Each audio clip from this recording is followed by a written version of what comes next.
Hello दोस्तों, नमस्कार। मेरा नाम रवि कुमार है और हम लोग फिर से एक नए सीरीज़ के साथ आप लोगों के साथ मिल रहा हूँ। और इरिटेरिया 5000+ ये ऑब्जेक्टिव क्वेश्चंस आंसर आपके लिए लाया हूँ। प्रति सेट में 50 क्वेश्चन रहेंगे और इस तरह हम लोग अच्छे ढंग से इसको भी पूरा कंप्लीट करेंगे। और चलिए हम लोग स्टार्ट करते हैं। बाकी सभी एग्ज़ाम के लिए जैसे TCS, BSSC, BPSSC, SSC, railway, banking, CDS, NDA, बाकी BPSC के लिए तो है ही है महत्वपूर्ण। तो आइए हम लोग स्टार्ट करते हैं अपने, और बिना देरी करते हुए स्टार्ट करते चलिए। कह रहा है, भारत में पर्यावरण संरक्षण अधिनियम कब पारित किया गया?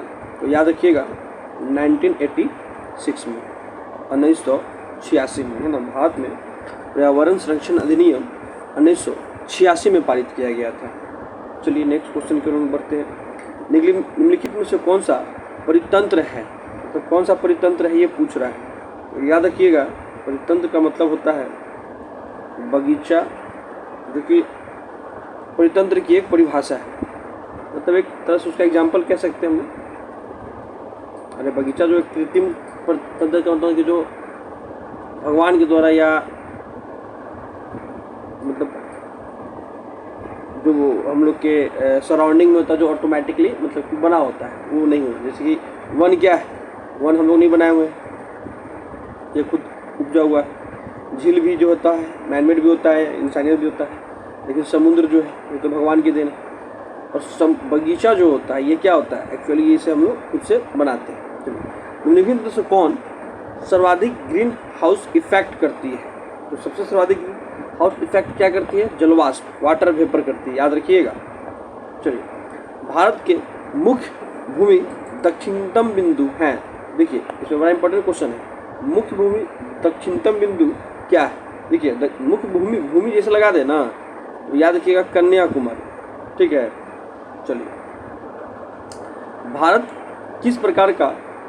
में किस प्रकार का वन सर्वाधिक भाग में पाया जाता है? तो भारत में किस प्रकार का सर्वाधिक वन पाया जाता है भाई साहब? तो उष्णकटिबंधीय पर्णपाती वन, है ना। भारत में सर्वाधिक जो वन होता है वो किस प्रकार का वन पाया जाता है? उष्णकटिबंधीय पर्णपाती वन। याद रखिएगा।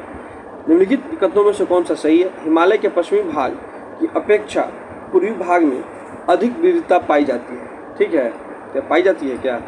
ओके, हिमालय के पश्चिमी भाग की अपेक्षा पूर्वी भाग की चौड़ाई अधिक है ना। इसमें पूछ रहा है कौन सही है। तो याद रखिएगा ये जो आपका है ना सही है, और ये जो है ना गलत है। ठीक है, तो आपका इसमें केवल कौन हो जाएगा? केवल ए आंसर हो जाएगा। ठीक है, कह रहा है कि हिमालय के पश्चिमी भाग की अपेक्षा पूर्वी भाग में अधिक विविधता पाई जाती है। सही है। चलिए, कह रहा है कि अरब सागर में गिरने वाली भारत की सबसे बड़ी प्रायद्वीप नदी कौन सी है ना। अरब सागर गिरने, तो भाई साहब नर्मदा हो जाएगा। याद रखिएगा। वैसे एक आपको हम बता देते हैं, इसका ट्रिक है। ये 4 नदियाँ गिरती हैं। स से साबरमती आपकी हो जाएगी, है ना। माँ से माही हो जाएगी, ध्यान देने वाली बात है। न से नर्मदा हो जाएगी। ठीक है, त से ताप्ती हो जाएगी। ये आपकी 4 नदियाँ जो होती हैं कहाँ गिरती है? भारतीय प्रायद्वीप नदी। लेकिन सबसे लंबी बड़ी पूछ देगा ना, इसमें नर्मदा हो जाएगा आंसर। चलिए आगे बढ़ते हैं। चाय की खेती के लिए निम्नलिखित में से कौन सी मिट्टी सबसे प्रयुक्त होती है? चाय की खेती के लिए तो भैया अम्लीय होती है। याद रखिएगा कौन सी होती है? अम्लीय। चाय की खेती के लिए सबसे महत्वपूर्ण मिट्टी कौन सी होती है भाई? तो अम्लीय होती है। चलिए आगे बढ़ते हैं। मानसून निवर्तन होता है। मानसून निवर्तन क्या होता है? तो यह उत्तर पश्चिम भारत में बंगाल की खाड़ी। कह रहा है मानसून निवर्तन क्या होता है? तो उत्तर पश्चिम भारत में बंगाल की खाड़ी। आइए, वेनेजुएला की राजधानी कहाँ है? तो वेनेजुएला की राजधानी याद रखिएगा, वेनेजुएला की राजधानी अपना जो है कराकश। कहाँ है? कराकश है। आइए, 11 नंबर पर है कि निम्नलिखित में से कौन से सम्मिलित नहीं है? तो याद रखिएगा, भारत चक्रवात, है ना, चीन टाइफून, हाँ, ऑस्ट्रेलिया विली विली, लेकिन अमेरिका बागी, ये गलत है आपका, है ना, सम्मिलित नहीं है पूछा। आइए आगे बढ़ते हैं। कोरल रीफ या प्रवाल भित्ति मुक्त कहाँ पाई जाती है? तो याद रखिएगा, कोरल रीफ या प्रवाल भित्ति मुक्त कहाँ पाई जाती है? तो कर्क एवं मकर रेखा के बीच में पाई जाती है ना। कह कि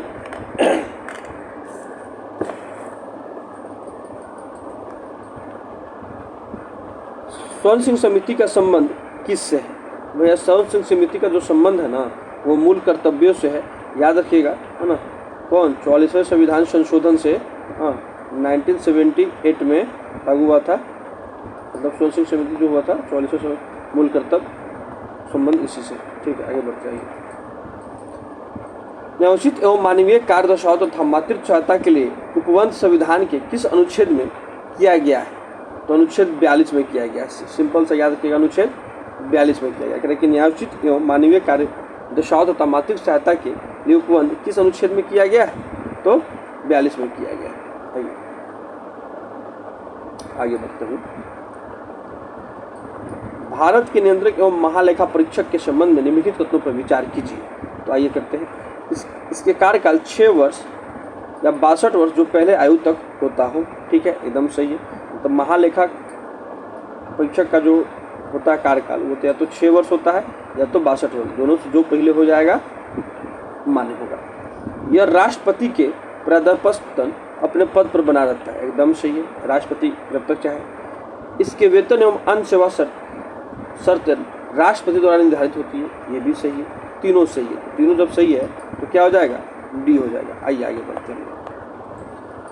राज्यों में मुख्यमंत्री समिति समेत मंत्रियों की अधिकतम संख्या विधानसभा की कुल सदस्य संख्या के कितने प्रतिशत अधिक नहीं होनी चाहिए?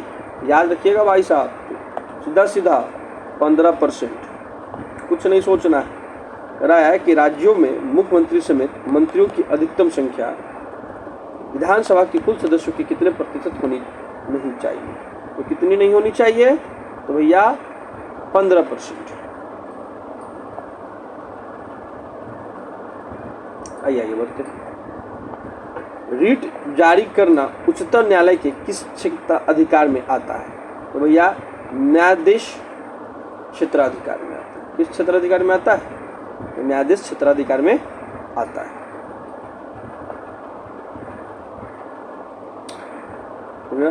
दल बदल अधिनियम संबंधित संशोधन कब पारित किया गया था? तो भैया याद रखिएगा 1985 में, है ना, दल बदल अधिनियम 52वां संविधान संशोधन से। ठीक है, चलिए। और अनुसूची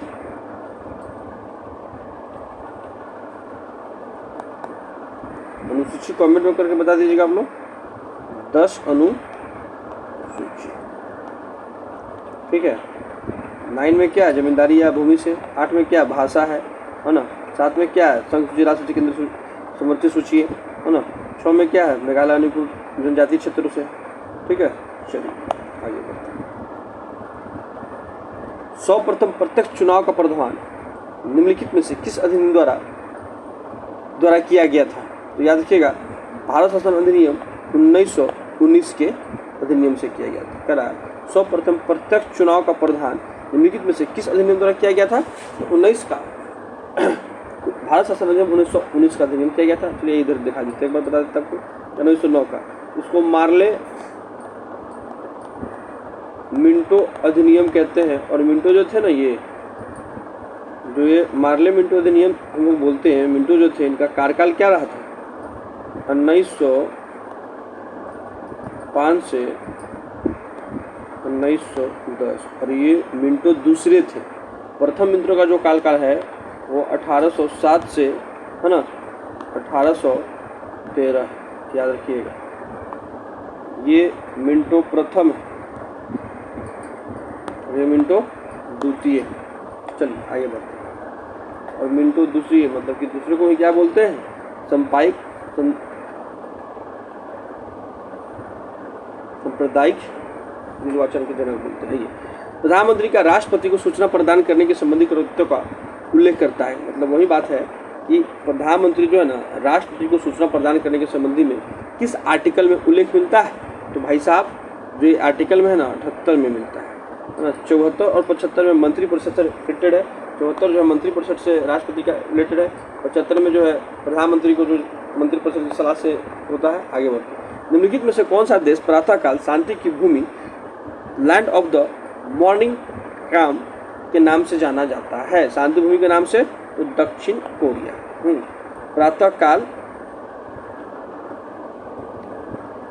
प्रातःकाल शांति की भूमि, मतलब प्रातःकाल शांति की भूमि के नाम से जाना जाता है। प्रातःकाल शांति की भूमि के नाम से किसको जानते हैं हम लोग?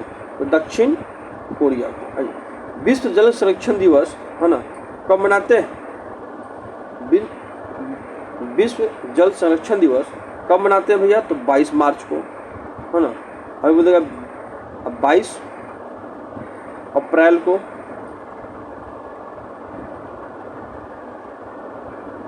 कमेंट करके बताइएगा आप लोग, ज़्यादा हार्ड सवाल नहीं पूछे हैं। तो यही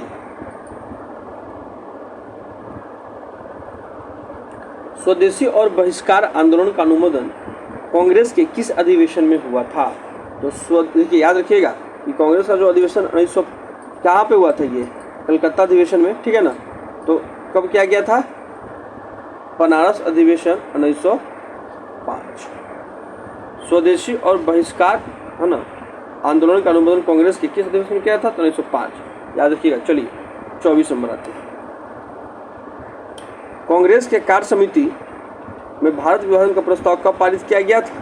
तो ये पारित किया गया था आपका 14 जून 1947 को। कांग्रेस के कार्य समिति के विभाजन प्रस्ताव कब पारित किया गया था? 14 जून 1947 को। आइए आगे बढ़ते हैं 25 की ओर। संविधान सभा की प्रथम बैठक का आयोजन किस गवर्नर जनरल के कार्य के द्वारा हुआ था? तो प्रथम बैठक का आयोजन पूछ रहा है। संविधान सभा का प्रथम बैठक का आयोजन किस गवर्नर जनरल के द्वारा किया गया था भाई साहब? तो सिंपल सा आंसर है लॉर्ड बेवेल, है ना। चलिए 26 में आते हैं। कह रहा है मंगल पांडे ने प्रथम भारतीय स्वतंत्रता संग्राम की शुरुआत की। इसके उपरांत ब्रिटिश सरकार के द्वारा उन्हें कब फांसी दी गई थी? तो 8 अप्रैल 1857 को। याद रखिएगा कि मंगल पांडे ने प्रथम भारतीय स्वतंत्रता संग्राम की शुरुआत की। इसके उपरांत ब्रिटिश सरकार ने उन्हें फांसी की सजा कब दी थी? तो 8 अप्रैल 1857 को। आइए आगे बढ़ते हैं। बहावी आंदोलन के प्रमुख क्षेत्र नहीं रहा था भैया? असम, बंगाल रहा था, संयुक्त प्रांत मतलब अवध उवध आ गया, ये सब आ गया, उड़ीसा सब हो गया, पंजाब इसमें सब आ जाएगा, है ना। संयुक्त प्रांत में मैक्सिमम क्षेत्र आ जाता है। चलिए आगे बढ़ते हैं। पुस्तक एरिया ऑफ डार्कनेस के लेखक है पुस्तक area of area of darkness के लेखक कौन है? तो VS. Naipaul. Area of darkness VS. Naipaul. चलिए आगे बढ़ते हैं। सूरत की संधि, पूना की संधि, पुरंदर की संधि, देवगांव की संधि। संधि बहुत इंपॉर्टेंट चीज़ होता है, थोड़ा याद कर लीजिएगा लोग। आइए इसको हम लोग बता भी देते हैं आपको। कह रहा है कि सूची 1 को सूची 2 से मिलाना है। तो सूरत की संधि, पूना की संधि, है ना। तो चलिए यही पढ़ते हैं। तो पहले पुरंदर की संधि, सूरत की संधि दो। पहले सूरत की संधि कब हुई थी? तो सीधा सा डेट याद रखिएगा। सूरत की संधि कब हुई थी? तो 1775 में। 1775 में। तो इसका आंसर हो जाएगा 4। आइए उसके बाद कहता है पूना की संधि कब हुई थी? तो 1817 में, है ना। पुरंदर की संधि कब हुई थी? 1665 में। और देवगांव की संधि कब हुई थी? तो जो बच गया 1803 में। याद रखिएगा इसको एक बार। इसका आंसर सी हो जाएगा। आइए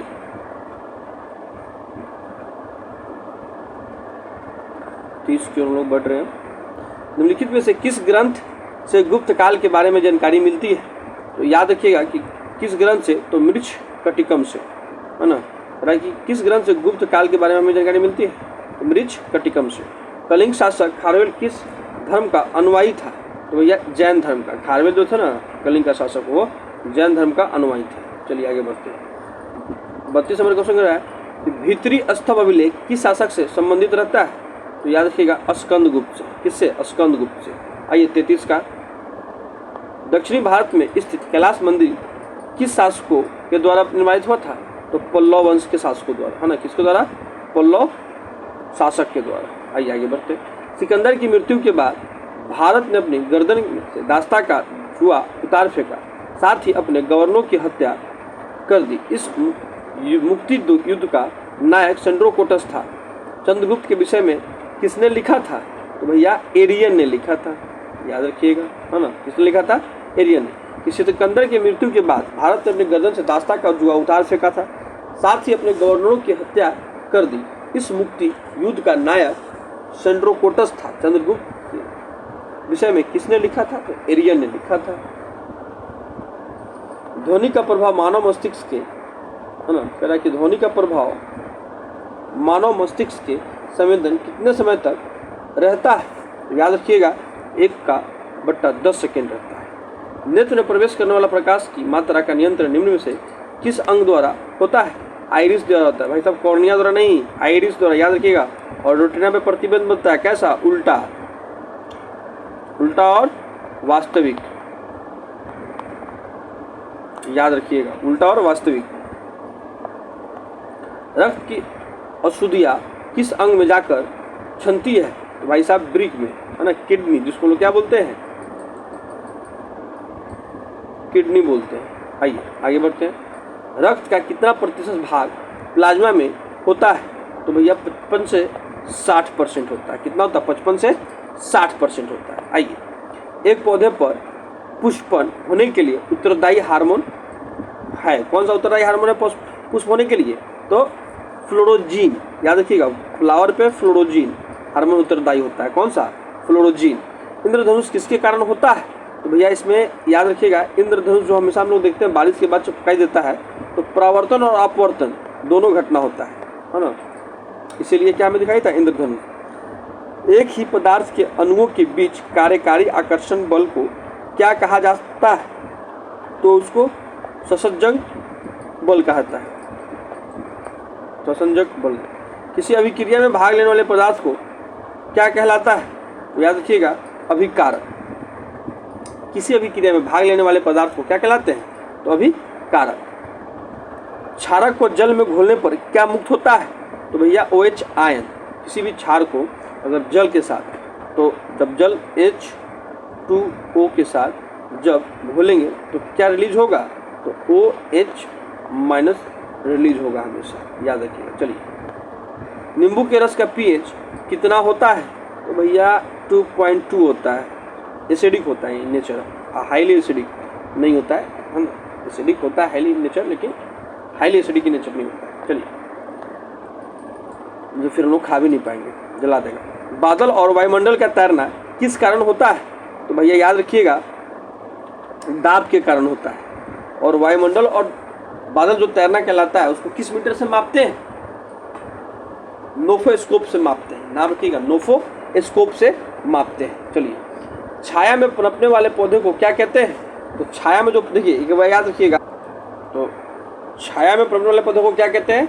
सियोफाइटस, है ना। क्या कहते हैं?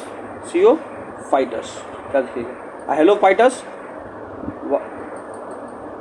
पानी वाले नमक में। आइए, मेन रहीम अंतर्राष्ट्रीय सीमा रेखा किन दो देशों के बीच में है? देखिए, मैकमोहन और मेन रहीम, याद रखिएगा। तो मैकमोहन जो भारत और चीन के बीच में है, लेकिन मेन रहीम बोलेगा ना तो रूस और फिनलैंड, याद रखिएगा। चलिए, जैव विविधता दिवस निम्नलिखित में से किस दिन मनाया जाता है? तो भैया 22 मई को मनाते हैं। और 22 अप्रैल को क्या मनाते हैं? अभी कुछ देर पहले फिर हम बोले थे, आप लोग कमेंट नहीं किए, पहले हम बता देते हैं। 22 अप्रैल को हम लोग पृथ्वी दिवस मनाते हैं। कौन सा दिवस? पृथ्वी दिवस। अब 22 मार्च